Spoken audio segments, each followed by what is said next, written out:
Betul-betul umat ini betul-betul rindu kepada akhlaknya Rasulullah Sallallahu Alaihi Wasallam, rindu kepada perilakunya yang santun dari Rasulullah Sallallahu Alaihi Wasallam.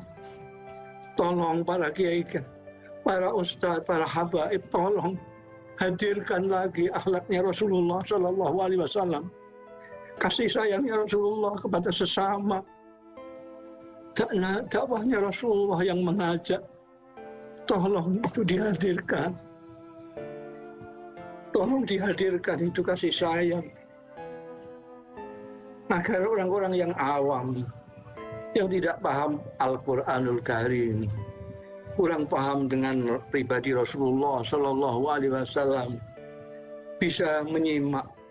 Pesannya sangat menyentuh sekali dari Pak Kiai Haji Mustafa Bisri ini kepada semua pendakwah. Kalau bisa diciptakan lagi, diadakan lagi bagaimana caranya Rasulullah itu berdakwah bagi kita kepada sebagai orang tua, kepada istri, ya, kepada anak-anak, pada kiai tadi juga, para ulama, para habaib. Kalau bisa semuanya, ayo dong coba munculkan lagi sifat dakwahnya Rasulullah ini yang selalu mengutamakan cinta dan lemah lembut. Ya walaupun dakwahnya ditolak atau mungkin dicaci maki. Ini bagaimana mungkin kita bisa menghadirkan kembali, mungkin ada penjelasannya dari guru kita Ustadz Bani. Mohon izin, silakan Ustadz. Mohon izin Ustadz Syam, Mas Fadli. Bismillah, wassalatu wassalamu ala rasulillah wa ala alihi wa ashabihi wa mawalah. Para hadirin dimanapun berada, Masya Allah luar biasa ya. Gus Mus mengingatkan kembali kita bahwa Rasul Sallallahu Alaihi Wasallam mengajak orang itu berdasarkan cinta. Cinta dikedepankan. Kita kalau cinta sama orang, gak mungkin kita akan bersikap kasar. Lihat bagaimana Nabi Sallallahu Alaihi Wasallam. Beliau itu berdakwah door to door. Tidak hanya duduk atau berdiri di mimbar, tapi mendatangi satu persatu. Subhanallah. Ketika ada jamaah haji dari setiap kabilah itu, Rasul mendatangi kalian dari kabilah mana. Lalu mendakwahi mereka. Rasul mendatangi para koleganya, keluarganya, semua didatangi satu persatu. Bahkan datang ke Taif. Lihat. Meski begitu Rasulullah SAW mendapatkan perlawanan yang luar biasa. Difitnah, dicaci, dikatakan nauzubillah orang gila, dikatakan dukun, tukang sihir dan seterusnya. Bahkan di Taif satu kampung itu satu penduduk, Mas Fadli mohon izin. Ya. Satu kampung itu semuanya keluar, yang tua, yang muda, perempuan, laki-laki, anak-anak membawa batu. Rasul masuk gerbang dilempari dengan batu sampai berdarah terluka Rasulullah SAW. Enggak jadi Rasul berdakwah, Rasul kembali. Di tengah perjalanan Rasul menangis. Apa yang beliau tangisi? Ya Allah maafkan saya, belum bisa mengajak kaum saya.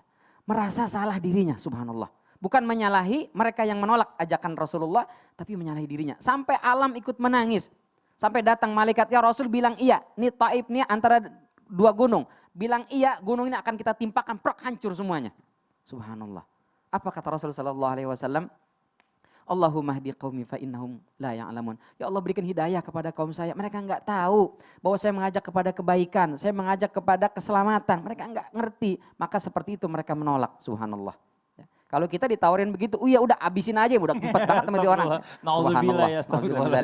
Ya, Masya Allah. Maka kata Rasulullah SAW, jangan kau hancurkan ya Allah, wahai malaikat, jangan kau timpakan mereka dengan gunung. Kenapa? La'allallah yukhriju min aslabihim man kana yu'minu billahi wal yawmil akhir. Mudah-mudahan kalau sekarang orang tuanya itu enggak ada yang beriman, tapi nanti ada anak cucunya yang beriman kepada Allah Subhanahu wa taala. Subhanallah, dan itu kita lihat sehari ini. Masya Allah.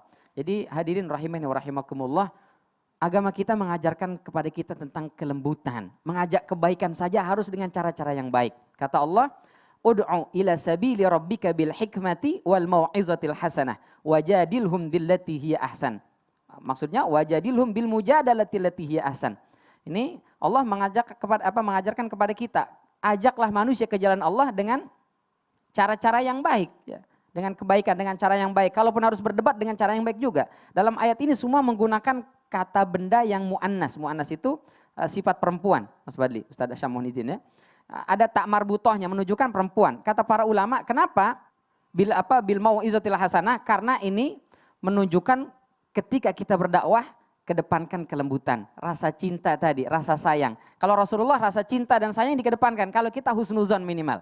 Husnuzon. Kita mendakwahi orang, boleh jadi orang ini lebih baik daripada saya. Ketemu orang yang lebih tua, boleh jadi ini udah lebih tua, amalannya lebih banyak dibandingkan kita. Ketemu yang lebih muda, dia dosanya masih sedikit dibandingkan kita. Bahkan kata Ibnu Qayyim Al-Jauzi sebagai penutup, itu kita tidak boleh mencela dan mencaci pelaku maksiat. Kenapa? Kalau kita caci pelaku maksiat, pendosa itu boleh jadi Allah uji kita dengan dosa dan maksiat itu dan belum tentu kita lulus. Auzubillah min dzalik. Maka kedepankan husnuzan, dengan itu mudah-mudahan kita memiliki akhlak yang baik dalam menyampaikan kebenaran insyaallah. Amin, amin. Nah ini dia bicara masalah tentang Islam rahmatan lil alamin. Seperti apa yang tadi disampaikan oleh guru kita Ustadz Syam juga di awal tadi ya Ustadz ya. Ini Masya Allah ya, kita kembalikan lagi Islam itu nggak ada unsur pemaksaan.